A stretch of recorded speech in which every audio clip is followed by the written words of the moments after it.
Robin Chichester-Clark. Sir Robert Robin Chichester-Clark, 10 January 1928 – 5 August 2016, was Member of Parliament for Londonderry in the British House of Commons from 1955 until February 1974, and to date was the last member representing a seat in Northern Ireland to be a British government minister. Early life. Chichester-Clark was born at Moyola Park, Castledawson, County Londonderry, his family's ancestral home. He was the eldest of 3 children of James J. Lennox Cunningham Clark and Marion Caroline Dara née Chichester. His brother was James Chichester-Clark.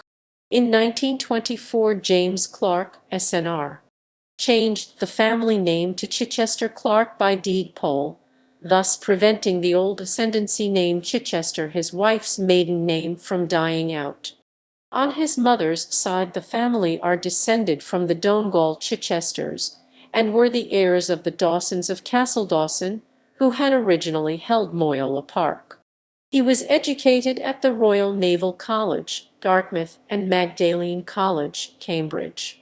He began work as a journalist in 1949, worked as public relations officer for Glyndebourne 1952-3, before joining the publishing house Oxford University Press. Political life. Chichester-Clark was elected for Londonderry at the 1955 general election. He was the 3rd generation of politicians from his family.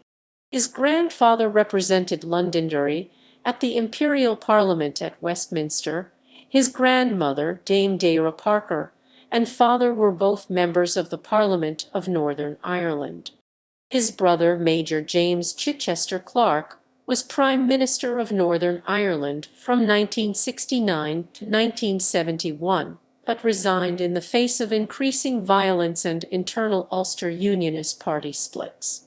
The family were also active in politics in the 19th century, and Chichester-Clark's great-great-grandfather, the RT. Honourable George Robert Dawson, was Member of Parliament for Londonderry, later for an English constituency, before joining the government of Sir Robert Peel, whose sister Mary he married. They lived at Castledawson. Chichester-Clark was consistently either a front-bench spokesman for the opposition or a member of the government of Harold Macmillan and, later, Edward Heath. He held the position of Assistant Government Whip, Lord Commissioner of the Treasury, Comptroller of the Household, was Conservative spokesman for Northern Ireland and on the Arts, Shadow Minister of Public Building and Works, and, ultimately, Minister of State for Employment. In 1970, he remained outside the UK government because of the premiership of his brother in Northern Ireland. And Edward Heath suspended the Stormont government and Parliament in 1972.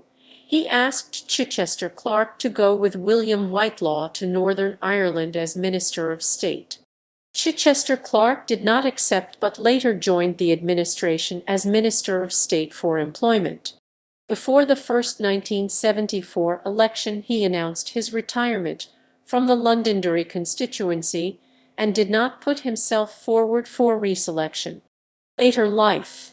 From 1974, he worked as a director of companies in the construction industry, as a political advisor to the NFBT, as a management consultant, and as chairman of the medical research charity RAFT www. RAFT. AC. UK and the Arvon Foundation. He also helped with fundraising for the Royal Philharmonic Orchestra and with the development of the Museum of Illustration. Chichester-Clark was interviewed in 2012 and 2014 as part of the History of Parliament's Oral History Project. Personal life. He was first married to Jane Helen Goddard, daughter of Air Marshal Sir Robert Victor Goddard, KCB. With Jane Goddard, he had 3 children, Emma, Mark, and Sophia. His second wife was the barrister Caroline Bull, daughter of the transport executive Anthony Bull. The couple had 2 sons, Adam and Thomas. Chichester-Clark's sister, Penelope Hobhouse, is a gardener, gardening writer, and historian. Ancestors.